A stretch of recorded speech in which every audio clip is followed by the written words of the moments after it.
अस्सलाम वालेकुम everyone and welcome to all of you on my YouTube channel dear candidates. इस video में हमने पीएमए लॉन्ग कोर्स 157 के एकेडमिक के कुछ क्वेश्चन सॉल्व किए हैं।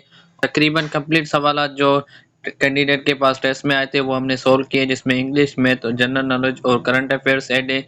और ये लेटेस्ट एमसीक्यूज हैं, कुछ रिपीटेड में, और जो नए क्वेश्चन हैं वो भी हमने सॉल्व किए हैं। अगर वीडियो अच्छी लगे तो वीडियो को लाइक और चैनल को ज़रूर सब्सक्राइब कीजिएगा। चलते हैं वीडियो की तरफ। एकेडमिक में सबसे पहले यहाँ पे जीके का हम पोर्शन सॉल्व करेंगे, उसके बाद इस्लामियात का, मैथ का और इंग्लिश का सॉल्व करेंगे। यहाँ पे खैबर पास कनेक्ट्स, खैबर पास जो होती है वो अफ़गानिस्तान और पाकिस्तान को कनेक्ट करती है। ये मशहूर पास है, एक केपीके में वाक़, और पाकिस्तान की करेंसी जो 10 रुपीज़ है वहाँ पे भी इसकी तस्वीर है, तो वो कनेक्ट करती है पाकिस्तान को अफ़गानिस्तान से। उसके बाद हिंदू कश रेंज, जिसको हम हिंदू कश माउंटेन भी बोलते हैं, वो कनेक्ट करती है central Asia with south Asia. ये सवाल इस तरह आया था, और अगर कंट्री का पूछा जाए तो ये पाकिस्तान और अफ़गानिस्तान को भी ये साथ कनेक्ट करती है। उसके बाद क्रिकेट का भी सवाल लाजमी आता है पीएमए लॉन्ग कोर्स में, और इस बार 157 में किसी न किसी तरह एक सवाल लाजमी आ रहा है, या तो किसी खिलाड़ी के हवाले से या तो किसी वर्ल्ड कप के हवाले से वो लाजमी सवाल आ रहे हैं। यहाँ पे सवाल था कि who complete 15,000 runs in cricket in 2023। 2023 में 15,000 स्कोर जो मतलब रन्स कंप्लीट किए थे वो किस खिलाड़ी ने किए थे? वो बाबर आजम ने किए थे। उसके बाद जो कल वाला एक्सपीरियंस है वो भी आपको मिल जाएगा। उसमें सवाल ये था कि 2023 ओडीआई वर्ल्ड कप में पाकिस्तान का कैप्टन कौन था? वो भी बाबर आजम था। उसके बाद ये सवाल था वो मेड पाकिस्तानी फ्लैग अमीरुद्दीन कुद्वाई ने डिज़ाइन किया था। उसके बाद आपसे नेशनल एंथम के बारे में पूछा जा सकता है कि वो हफीज़ जलंधरी ने कंपोज किया था। तो इस तरह जितने भी पाकिस्तान की नेशनल चीज़ें हैं उनसे आपको लाजमी सवाल आते हैं। यहाँ पे दूसरा है दस्सू डैम के हवाले से भी एक लाजमी सवाल आता है। कल वाले एक्सपीरियंस में भी एक डैम के हवाले से था और आज वाले में भी। Dasu dam is located in, Dasu dam जो है केपीके में वाक़, और ये उसकी डिस्ट्रिक्ट जो कोहिस्तान है ये वहाँ पे वाक़ है।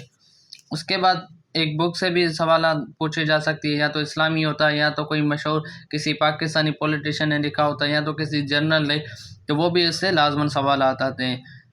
यहाँ पे सवाल था कि बुक फ्रेंड नॉट मास्टर, ये जो बुक है फ्रेंड नॉट मास्टर, ये किसने लिखा था? ये जनरल परवेज़ मुशर्रफ ने लिखा था।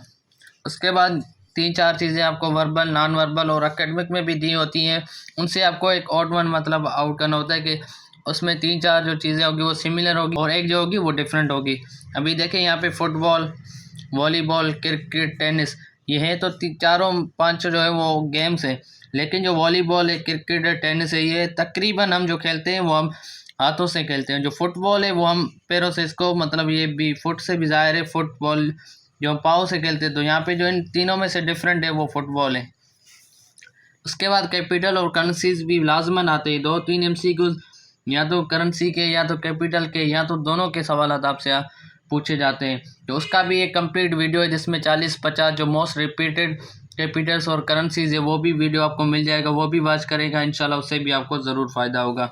यहाँ पे भूटान का कैपिटल पूछा गया था जो है टेम्पो। उसके बाद ऑस्ट्रिया का कैपिटल जो है वीना है, और स्टूडेंट्स गलती करते हैं ऑस्ट्रिया को ऑस्ट्रेलिया पढ़ के वहाँ कैनबेरा लगा देते हैं। तो ये ऑस्ट्रिया कंट्री अलग है और ऑस्ट्रेलिया कंट्री अलग है। ऑस्ट्रेलिया का जो है वो कैनबेरा है और ऑस्ट्रिया का जो है वो वीना है। उसके बाद करेंसी भी पूछी जा सकती है, वो भी उसी वीडियो में कवर किए हैं जितने भी इंपॉर्टेंट कंट्रीज़ है। तो करेंसी ईरान की जो है वो रियाल है, और सऊदी की भी रियाल है, लेकिन वहाँ पे स्पेलिंग जो है वो चेंज है। सऊदी का जो रियाल है वो इस तरह लिखा जाता है, जो ईरान का रियाल है वो इसी तरह लिखा जाता है। उसके बाद करेंसी अब इजिप्ट पूछी गई थी। मिस्र की करेंसी जो है वो पाउंड, इजिप्टियन पाउंड जिसको हम कहते हैं।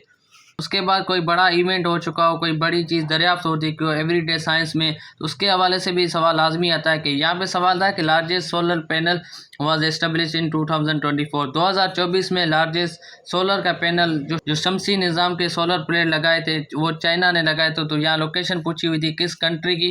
चाइना की। और अगर ईयर पूछा जाए तो 2024 था। यहाँ पे हुई ईयर, वहाँ पे ईयर दिया हुआ था और सिर्फ ये मुल्क पूछ रहा था, तो वहाँ पे सिंपल आएगा चाइना कंट्री। उसके बाद ये सवाल था countries with most tallest minaret, वो कौन सा कंट्री है जिसमें सबसे ज़्यादा मीनारेट वाक़ हैं? तो वो अल्जीरिया में वाक़ हैं। उसके बाद सेनेट का टेन्योर पूछा गया था, सेनेट का, नेशनल असेंबली का, प्रोविंशियल असेंबली का, चीफ जस्टिस का, प्राइम मिनिस्टर का, प्रेसिडेंट का, भी आप सारे कवर करें, उसमें से भी एक सवाल लाजमी आता है। तो सेनेट का जो टेन्योर है वो 6 ईयर है। उसके बाद चेयरमैन सेनेट आपसे पूछा जाता है तो वो यूसुफ रजा गिलानी है। इसके रिलेटेड जितने भी पॉइंट्स बने वो आप बनाए, तो इसी तरह आपका इंशाल्लाह टेस्ट पास हो जाएगा। उसके बाद ये सवाल था कि what is minimum age to become president in Pakistan.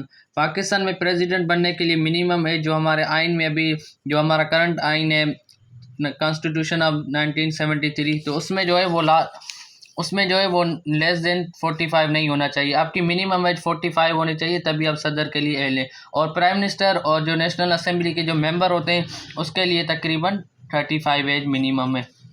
उसके बाद नेशनल असेंबली और प्रोविंशियल असेंबली का पूछा गया था, दोनों का जो टाइम टेन्योर है वो 5 ईयर्स है।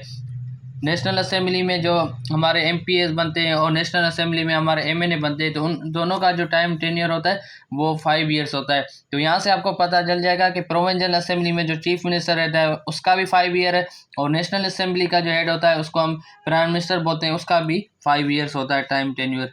उसके बाद मैथ के सवाल पूछे जाते हैं। 10 का जो वैल्यू है वो 0 है, और जितने भी ट्रिग्नोमेट्रिक रेशोज़ हैं वो आप लाजमी करें। PMA लॉन्ग कोर्स में, PN कैडेट में, PM में, जहाँ भी मैथ का पोर्शन आता है वहाँ पे ट्रिग्नोमेट्रिक वैल्यूज़ आपसे लाजमी पूछी जाती है। तो वो भी एक अलग वीडियो है, वो भी आप प्ले लिस्ट में जाके वॉच कर सकते हैं, उसकी भी लिंक आपको डिस्क्रिप्शन में मिल जाएगी। उसके बाद सवाल था कि if one angle is 90 in triangle, let suppose अगर ये हमारा ट्राइंगल है, वहाँ पे कह रहा है अगर उसकी एंगल 90 है, ये वाली समझो 90 है, तो बोला है जो अदर एंगल होगी वो कौन सी होगी। अभी हमें पता है इक्विलेटरल ट्रायंगल जो होता है उसकी जो मतलब तीनों एंगल का जो सम होता है उसको 180 के बराबर होता है। जो तीनों अगर उसकी वन एंगल मतलब 180 हो गई, उसको हम 90 से माइनस करेंगे तो वो हमारी 90 होगी। लेकिन 90 जो होगी वो दोनों एंगल्स होगी। यहाँ पे एक का पूछा गया था तो 90 को अगर हम हाफ करेंगे तो यहाँ पे 45 आएगा। अगर यहाँ पे सवाल होता है कि व्हाट विल बी अदर्स, मतलब दोनों एंगल का पूछा जाए एक साथ, तो वो 90 होगा। 90 और 90 180 होगा। तो इक्विलेटरल ट्रायंगल जो होता है वो 180 के बराबर होता है। उसके बाद आउट वन का आउट फिर सिटीज़ दिए हुए हैं, इसमें से हमने डिफरेंट चूज़ करना है। लाहौर, कोयटा, पेशावर, कराची, इस्लामाबाद, ये पांचों जो सिटीज़ हैं वो पाकिस्तान के सिटीज़ हैं। उसके अलावा ये कैपिटल्स भी हैं पाकिस्तान के, लेकिन एक चीज़ इसमें कॉमन नहीं है, ये पंजाब का कैपिटल है, कोयटा जो है वो बलूचिस्तान का, पेशावर जो है KPK का, और कराची जो है वो सिंध का कैपिटल है, लेकिन इस्लामाबाद जो है वो पाकिस्तान का कैपिटल है। तो ये जो चारों कैपिटल्स हैं वो हमारे प्रोविंसेस के कैपिटल हैं, लेकिन जो इस्लामाबाद है वो हमारा पूरे पाकिस्तान का कैपिटल है। तो यहाँ पे जो राइट ऑप्शन होगा वो इस्लामाबाद होगा। उसके बाद 3-4 स्टेटमेंट दी होती है। अमूमन जो PMA लॉन्ग कोर्स में आते हैं वो प्रेजेंट सिंपल टेंस की दी होती है, उसका मतलब करेक्ट स्ट्रक्चर आपको फाइंड करना होता है। 3-4 ये होते हैं, उसमें 3 रॉन्ग होती हैं और एक जो होती है उनमें से सही होती है, और जो गलत होती है उसमें से भी मतलब मिनिमम कोई उसमें भी कोई मतलब छोटी छोटी गलती होती है, तो वो आप देख लें। यहाँ पे he does not like T, अभी देखें ही के साथ डज भी मतलब यूज़ किया हुआ है और फर्स्ट फॉर्म भी यूज़ किया हुआ है, ऑब्जेक्ट भी वहीं पे है। लेकिन आगे देखते हैं तो यहाँ पे देखें ही डिड, यहाँ पे देखें हम डिड तब लगाते हैं उसमें सिंपल टेस्ट में जब हम उसको नेगेटिव करें। यहाँ पे उसने खामा का डिड लगा दी है, और वर्ब के साथ SES भी, और डिड हम लगाएंगे तो यहाँ पे S और ES कत्तन लगाएंगे, तो ये भी ऑप्शन नहीं होगा। उसके अलावा ही डोंट और डू जो हमारा लगता है वो फर्स्ट पर्सन के साथ लगता है, जो आई वी के साथ, लेकिन जो ही शी इट है वो थर्ड पर्सन है, उसके साथ हम हमेशा डज लगाते हैं, तो ये वाला भी ऑप्शन रॉन्ग होगा। लेकिन सबसे जो राइट ऑप्शन बन रहा है वो ये वाला होगा, he does not like T. उसके बाद प्रेपोजिशन भी लाजमन आती हैं PMA लॉन्ग कोर्स में, उसके भी एक 50 तकरीबन जो फिक्स प्रेपोजिशन है रिपीटेड, उसका भी अलग वीडियो है, वो भी आप वॉच कर लें, वो भी आप वॉच करना, इंशाल्लाह उससे भी आपको फ़ायदा होगा। यहाँ पे था Fayaz is good dash singing, अभी तकरीबन स्टूडेंट इन लगाते he is good in singing, he is good, लेकिन आप याद करें जब भी आपको स्किल का दिया हुआ ना, और तकरीबन जो रिपीटेड होता है वो भी इधर गुड दिया होता है या तो बैड, रिपीटेड ये दोनों ही होते हैं तकरीबन जो मोस्टली स्टूडेंट के बाद आते हैं, तो वो जो वहाँ पे लगेगा वो एड लगेगा। याद रखें जब भी हम प्रेपोजिशन के साथ कोई स्किल लगा रहे हैं, चाहे वो बैड हो या गुड हो, उसके साथ हम हमेशा एड लगाएंगे, इन कभी नहीं लगाएंगे। इन लगाएंगे तो वो रॉन्ग हो जाएगा, यहाँ पे एड आएगा। उसके बाद सिनोनिम और एंटोनिम भी आते हैं। यहाँ पे प्योर का एंटोनिम पूछा गया था। प्योर हम कहते हैं किसी खालिस चीज़ को, जो उसका अपोजिट होगा वो इम्प्योर होगा, जो मतलब खालिस ना हो, चीज़ में मिलावट हो, तो उसको हम इम्प्योर कहते हैं।